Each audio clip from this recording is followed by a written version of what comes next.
लड्डू फिलहाल नजर आ रहे हैं।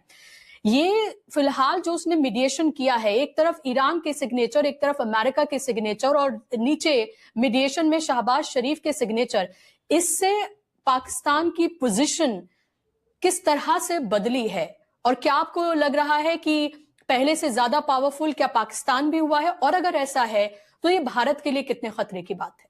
देखिए, पाकिस्तान की कहानी मैं आपको शुरू करके बताता हूँ ऑपरेशन सिंदूर से। ऑपरेशन सिंदूर लड़ाई जो थी वो सिर्फ 4 दिन की थी, पर उस 4 दिन की लड़ाई के बाद अमेरिका ने ये फैसला किया, जो उन्होंने लिखा हुआ है अपनी कांग्रेस यूएस कांग्रेस रिपोर्ट में 2025 की, कि इन 4 दिन की लड़ाई के अंदर जो क्लैश हुआ था, पाकिस्तान ने इंडिया से बेहतर किया है। उसी का नतीजा था कि 2025 के एंड में जो पाकिस्तान और सऊदीज हैं उनका डिफेंस एग्रीमेंट हुआ, याद करिएगा। तो ऐसा नहीं है कि पाकिस्तान और सऊदी अरेबिया के मिलिट्री ताल्लुकात पहले नहीं थे, वो 70s से हैं, पर ये पहली बार हुआ कि उनका एक फॉर्मल डिफेंस एग्रीमेंट हुआ। इसका मतलब ये हुआ कि अब जो है पाकिस्तान के सैनिक होंगे वेस्ट एशिया में। उसके बाद आप देखिएगा कि ये लड़ाई शुरू हो गई। इस लड़ाई के शुरू होते ही क्या हुआ, पाकिस्तान पहले तो फैसिलिटेटर बना। क्यों फैसिलिटेटर बना? क्योंकि पाकिस्तान के सिंदूर के कारण, जिसमें सिंदूर ने बहुत बड़ा रोल प्ले किया, उनके रिश्ते जो हैं अमेरिका के साथ बहुत अच्छे हो गए, प्रेसिडेंट ट्रंप के साथ। याद करिएगा, प्रेसिडेंट ट्रंप ने जो पाकिस्तान के आर्मी चीफ है फील्ड मार्शल आसिम मुनीर, उसको 2 जून 2025 में लंच के लिए बुलाया था व्हाइट हाउस में। 1-on-1 लंच हुआ था, बातचीत हुई थी। तो जैसे आप बता रही हैं, पाकिस्तान आज एक ऐसा मुल्क है जो मल्टीपोलर वर्ल्ड में तीनों बड़ी ताकतों के साथ उसके रिश्ते अच्छे हैं, और वो ऐसा मुल्क है जो कि सब रीजनल पावर समझती हैं। अब उनको समझ में आ गया है कि जो मिलिट्री कैपेबिलिटीज है, और वो कैसे समझ रही है? सिंदूर से, कि मिलिट्री कैपेबिलिटीज में पाकिस्तान कम नहीं है।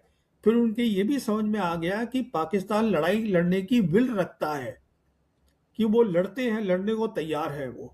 हमने जितने भी ऑपरेशंस किए हैं पाकिस्तान के साथ पिछले 12 साल में, हमने हमेशा उनके टेररिस्ट टारगेट को टारगेट किया है। उन्होंने हमेशा रिटर्न में हमारे मिलिट्री टारगेट्स को टारगेट किया है। मिलिट्री टारगेट का मतलब होता है you are showing the will to fight. फिर वो मुस्लिम कंट्री है, फिर वो वही अकेला मुस्लिम कंट्री है जिसके पास न्यूक्लियर वेपन्स है। फिर वो एक ऐसा मुल्क है जहां पे डिप्लोमेसी बहुत अच्छी वो समझदारी से करते हैं। अगर उनको थोड़ी सी किसी की बढ़ाई भी करनी होती है वो कर देते हैं। हमने जैसे प्रेसिडेंट ट्रंप को नहीं दिया ये श्रेय कि आपने सीज फायर करवाया है, उन्होंने फौरन दे दिया पाकिस्तान ने, और ये भी कह दिया कि साहब जो है आपको पीस प्राइज के लिए, हम नोबेल पीस के लिए नॉमिनेट करते हैं। कहने का मतलब ये है, पाकिस्तान ने 3 बड़ी बड़ी चीजें हासिल करी हैं। पहली बात, शुरुआत हुई थी एज अ फैसिलिटेटर।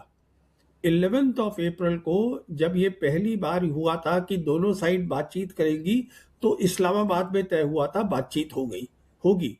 आपको याद होगा वो 11 अप्रैल को था। फैसिलिटेटर का मतलब सिर्फ इतना होता है कि आप जगह जो है ऐसी बनाएं दोनों साइड के लिए, जो दोनों साइड को लगे कि हाँ मैं यहां पर सिक्योर हूं। सो देवर ओनली द फैसिलिटेटर। उसके बाद वो मीडिएटर बन गए। मीडिएटर का मतलब होता है कि आप दोनों साइड आप बात नहीं कर रहे हैं एक दूसरे से, तो आप एक साइड के पास जाइएगा, उसकी प्रॉब्लम समझिए, दूसरी साइड को बताइए, वो बताएगा आपको मेरी क्या प्रॉब्लम है, तो आप मीडिएट कर रहे हैं। उसके बाद अब क्या हुआ है, क्योंकि उनको ये जो उनकी काबिलियत मैंने आपको बताई है, एक लौता कंट्री है जो वेस्ट एशिया का कंट्री नहीं है, पर उसको वेस्ट एशिया में शामिल कर लिया गया है। और वो शामिल कैसे हुआ है? अगर आप देखिएगा, जो एमओयू साइन हुआ है, जो ईरान ने एमओयू साइन करा है, उसमें लिखा हुआ है इस्लामाबाद एमओयू। और जो 3 बड़ी बड़ी और जो ताकतें हैं, रीजनल पावर्स दैट मैटर, कौन सी हैं रीजनल पावर्स? जैसे कि इजिप्ट है, जैसे सऊदी अरेबिया है, टर्की है, उसमें पाकिस्तान भी शामिल हो गया है। तो आज पाकिस्तान जो साउथ एशियन कंट्री है, अब वो जुड़ चुका है वेस्ट एशिया के साथ। तो अब आप समझ सकती हैं वो कहां से कहां पहुंच चुका है। प्रवीण जी, ये क्या अचानक हम ये होता हुआ देख रहे हैं, या फिर ये एक पाकिस्तान की लॉन्ग स्ट्रेटजी थी जिसका हम नतीजा यहाँ पर हम सामने आता हुआ देख रहे हैं? या आप ये देखते हैं कि जो जिस तरह से ज्योग्राफी है उसकी, वो उसको बहुत सूट करती है, या जो एक मिलिट्री पावर है, न्यूक्लियर पावर है, इसलिए वो सूट करता है उसको?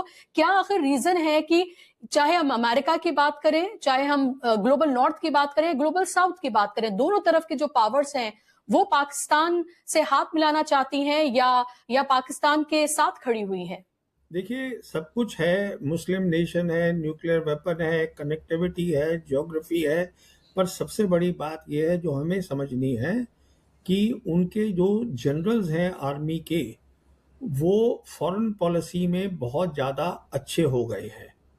इसकी मैं आपको मिसाल देता हूँ कि 1998 में जब हिंदुस्तान ने न्यूक्लियर टेस्ट किए थे, तब अमेरिका क्लिंटन एडमिनिस्ट्रेशन थी, वो कोशिश कर रहे थे कि पाकिस्तान टेस्ट ना करे। तो जो उनके एक बहुत रिप्रेजेंटेटिव थे, स्ट्रोप टैलबर्ट, अमेरिका के डिप्टी सेक्रेटरी ऑफ स्टेट थे, वो कोशिश कर रहे थे कि उस समय जो उनके प्राइम मिनिस्टर हैं नवाज शरीफ, उनको कांटेक्ट करें, तो नवाज शरीफ के दफ्तर में कोई फ़ोन ही नहीं उठा रहा था। फिर उन्होंने जो आर्मी चीफ थे जनरल जहांगीर करामत, वहाँ फ़ोन किया, उन्होंने कहा आ जाइए हमसे बात करिए। तो बात हुई, उसमें जहांगीर करामत ने दो टूक बोल दिया अमेरिकन्स को, ये हमारी नेशनल सिक्योरिटी है, हम कॉम्प्रोमाइज़ नहीं करेंगे, आप जाइए। तो उन्होंने उसके बाद उन्होंने भी टेस्ट किए, हम जानते हैं। उसके बाद एक नोट भेजा जनरल जहांगीर करामत ने फॉरेन ऑफिस में कि देखिए अब जो पाकिस्तान है न्यूक्लियर वेपन स्टेट हो गया है, तो अब हमारा भी रोल बन गया है डिप्लोमेसी में, फॉरेन पॉलिसी में। और अब आप अगर जो देख रही हैं, तो जो फील्ड मार्शल आसिम मुनीर है, जो रास्ता शुरू किया था जनरल जहांगीर करामत ने, वो आसिम मुनीर आगे ले गए हैं। ये जो बात हो रही है, जो ट्रंप भी बात करते हैं, वो कहते हैं माय फेवरेट फील्ड मार्शल। तो सारी देखिए, ये मैं ये नहीं कह रहा हूं कि उनके जो प्राइम मिनिस्टर हैं उनको नहीं मिलना चाहिए, मतलब कामयाबी का वो, he should also get the thing. But the point is that more and more countries they want to talk to Field Marshal Asim Munir because they know that these people understand diplomacy, they understand how to talk to them because this is something they have worked very well, and they are the people who are in power in the GHQ.